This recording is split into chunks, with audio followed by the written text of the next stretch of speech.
নমস্কার, শুরু করছি খবর ননস্টপ। আর প্রথমেই চোখ রাখছি মুস্কানের খবরই। 10টা বাজলেই মন খারাপ, বন্ধুরা সব স্কুলে যাবে কিন্তু ওর যাওয়া হবে না। বছর 5-এর ছোট্ট মুস্কান মায়ের কাছে বায়না ধরে স্কুলে যাওয়ার জন্য। একলা মায়ের চোখ দিয়ে জল গড়ায়। মুস্কানের বায়না বাড়ে, স্কুলে তাকে যেতেই হবে। পড়াশোনা করে মায়ের দুঃখ ঘোচাতে চায় সে, কিন্তু স্কুলে যাওয়ার দরজা বন্ধ। স্কুলে ভর্তি হতে চাই, জন্মের শংসাপত্র বা বার্থ সার্টিফিকেট। মুস্কানের বার্থ সার্টিফিকেট নেই, তাই স্কুলেও ভর্তি হতে পারছে না ছোট্ট মেয়েটি। জন্মের পর থেকেই মুস্কানের বাবা নিরুদ্দেশ। রাজমিস্ত্রির কাজ করে মেয়েকে বড় করছেন মা। সরাসরি চলে যাচ্ছে এই মুহূর্তে দীঘা মোহনা থেকে। আমাদের সঙ্গে সরাসরি রয়েছেন আমাদের প্রতিনিধি কমলাক্ষ ভট্টাচার্য। কমলাক্ষ, রাজমিস্ত্রির কাজ করে মেয়েকে বড় করছেন মা। অভাব অনটনের সংসারে একাই দিন গুজরান করছেন মেয়েকে নিয়ে এবং মেয়ের স্বপ্ন পূরণের সমস্ত ধরনের চেষ্টা করছেন, কিন্তু বাদ সাধছে একটা বার্থ সার্টিফিকেট। কি কারণে বার্থ সার্টিফিকেট পেতে বা বার্থ সার্টিফিকেট এই মাকে দিতে এত অনীহা?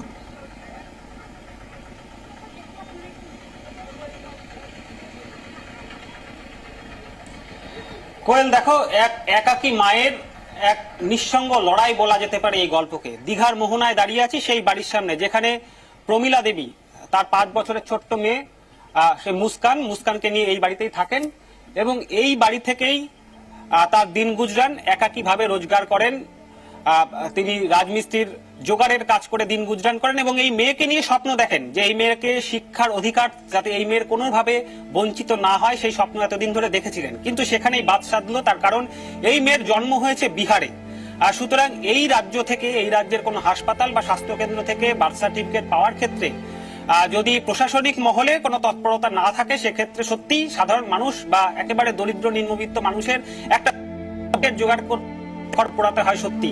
এবং তারও একটা নজির কিন্তু আমরা দেখলাম এই মুস্কান এবং তার মায়ের ক্ষেত্রেও। তার মা দীর্ঘদিন ধরে বিভিন্ন জায়গায় দরবার করেও বার্থ সার্টিফিকেট জোগাড় করতে পারছিলেন না এবং তারপর শেষ পর্যন্ত বিভিন্ন জায়গায় যখন তিনি ঘুরে কার্যত হয়রান হয়েছেন, সেখান থেকে বিভিন্ন জায়গা থেকে বিভিন্ন রকম প্রস্তাব পেয়েছেন, কখনো কুপ্রস্তাব পেয়েছেন, কখনো তাকে ফিরিয়ে দেওয়া হয়েছে। সেই জায়গায় কিন্তু আমরা এই মহিলা অর্থাৎ প্রমীলা দেবীর বক্তব্য শুনি এবং তিনি আমাদের জানান যে এই তার মেয়েকে তিনি যেন তেন প্রকারণ তিনি একটি স্কুলে ভর্তি করতে চান, তার জন্য তার দীর্ঘদিন ধরে এই বিড়ম্বনার শিকার হতে হয়।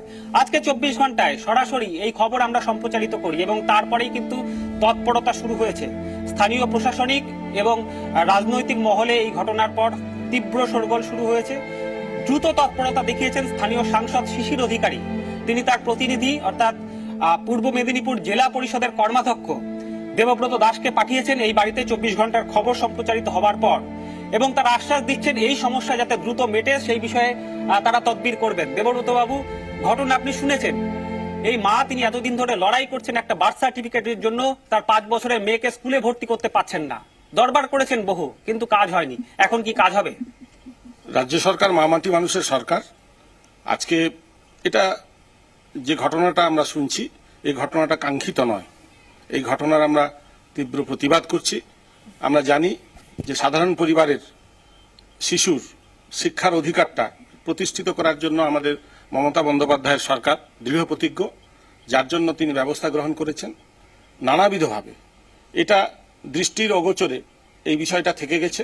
আমার মনে হয় আমরা দ্রুত ব্যবস্থা নেওয়ার জন্য মাননীয় সাংসদের হস্তক্ষেপ করেছেন, মাননীয় সাংসদ এখানে পাঠিয়েছেন। আমরা তাদেরকে বলছি বার্থ সার্টিফিকেট নিশ্চিতভাবে তারা পাবেন এবং তারা বার্থ সার্টিফিকেট পেয়ে নিশ্চিতভাবে তার শিশুর আগামী দিনের শিক্ষার অধিকারটা প্রতিষ্ঠিত হবে। মাননীয় সাংসদের তৎপরতায় তিনি আমাকে এই খবর পাওয়ার সঙ্গে সঙ্গে এখানে পাঠিয়েছেন। আমি তাদেরকে অনুরোধ করেছি যে আপনারা এই বিষয়টাকে নিয়ে আমরা আমাদের পক্ষ থেকে আপনাদের সর্বতোভাবে আমরা সাহায্য করব এবং পঞ্চায়েত এবং অন্যান্য বিষয় থেকে এটা তারা উপকার পাবেন, এ বিষয়ে কোনো সন্দেহ নেই। আমরা এই ঘটনা যাতে পুনরায় কোথাও না ঘটে তার জন্য আমরা সজাগ দৃষ্টি রাখছি এবং আমরা জানি না যে এই ঘটনাটা ইতিমধ্যে কোথায় ঘটেছে, কাদের কাছে গেছিলেন, এটা আমাদের জানি না। যেহেতু বিহারে জন্মস্থান, বার্থ সার্টিফিকেট পাওয়ার ক্ষেত্রে আইনগত প্রবলেম থাকে, সেক্ষেত্রে আমরা সেই আইনগত প্রবলেমটা এড়িয়ে নিশ্চিতভাবে তার পাশে আমরা দাঁড়াবো, নিশ্চিতভাবে বার্থ সার্টিফিকেট ব্যবস্থা করে দেওয়া হবে। দেবব্রত বাবু, 24 ঘন্টা এই খবর সম্প্রচারিত হওয়ার পর আপনারা যেমন দ্রুত তৎপরতা দেখাচ্ছেন, শিশির বাবু স্থানীয় সাংসদ যেমন দ্রুত তৎপরতা দেখিয়ে আপনাকে পাঠিয়েছেন সরেজমিনে বিষয়টি খতিয়ে দেখবার জন্য, এর পাশাপাশি আরো একটা সমস্যা তৈরি হয়েছে।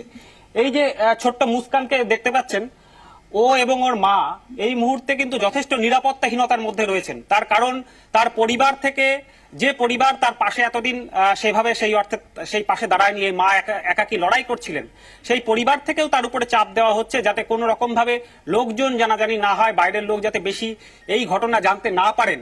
আর সেই জন্য কিন্তু একটা চাপ তাদের উপরে বারংবার ভাবে আসছে। এই নিরাপত্তাহীনতা, এই পরিবারটির নিরাপত্তাহীনতাটা কি আপনারা কাটাতে পারবেন? নিশ্চিতভাবে নিরাপত্তাহীনতা আমরা কাটাতে পারবো, কারণ তার পারিবারিক ব্যাপারটা নিয়ে আমাদের জানাই ছিল না। আজকে যখন জানছি, নিশ্চিতভাবে তার পরিবার তার পাশে থাকবে। তাদের বোধোদয় হয়েছে এই ঘটনার পরে, নিশ্চিতভাবে পরিবার পাশে থাকবে, তারা সুখ শান্তিতে থাকবেন, বাচ্চার শিক্ষার অধিকার প্রতিষ্ঠিত হবে, এটা আমরা আশা করি। কোয়েল, বলা যেতে পারে যে দ্রুত তৎপরতার ফলে এখন কিন্তু অনেকটাই নিশ্চিন্ত এই মুস্কান এবং তার মা প্রমীলা দেবী, যারা এই মুহূর্তে কার্যত রয়েছেন অন্তরালে, ক্যামেরার সামনে তারা আসতে ভয় পাচ্ছেন। তার কারণ এই খবর সম্প্রচারিত হওয়ার পর এই প্রমীলা দেবী যে একাকী মা এতদিন ধরে লড়াই করছিলেন, তারপরে বিস্তর চাপ এসেছে যাতে কোনো রকম ভাবে বেশি লোকজন আর জানাজানি না হয়, সেই জন্য তার উপর ব্যাপক চাপ এসেছে। তিনি যথেষ্ট আতঙ্কে রয়েছেন, সেই আতঙ্ক যাতে দ্রুত কাটে সেই জন্য দেবব্রত বাবুরা এসেছেন। এমনকি এতদিন ধরে তার যে লড়াই ছিল বার্থ সার্টিফিকেট, তার সন্তানের বার্থ সার্টিফিকেট, সেটাও যাতে দ্রুত এই মা হাতে পান, তার জন্য আজকে আশ্বাস দিলেন জেলা পরিষদের কর্মাধ্যক্ষ শিশির অধিকারীর তৎপরতায়। আজকে জেলা পরিষদের কর্মাধ্যক্ষ এসে সেই আশ্বাসই দিলেন। আর এই পরিস্থিতি যাতে দ্রুত কাটে সেদিকে তাকিয়ে থাকবো আমরা। কোয়েল, একেবারে কমলাক্ষ, আপাতত তোমাকে অনেক ধন্যবাদ। একদমই তাকিয়ে থাকতে আমাদেরকেও হবে, কারণ মুস্কান চায় বড় হতে। সে ছোট্ট মেয়ে, সে জানিয়েছে সে স্কুলে যেতে চায়। মুস্কান, তুমি স্কুলে গেছো, পড়াশোনা করো? না, আমাকে স্কুলে কেউ নেয় না।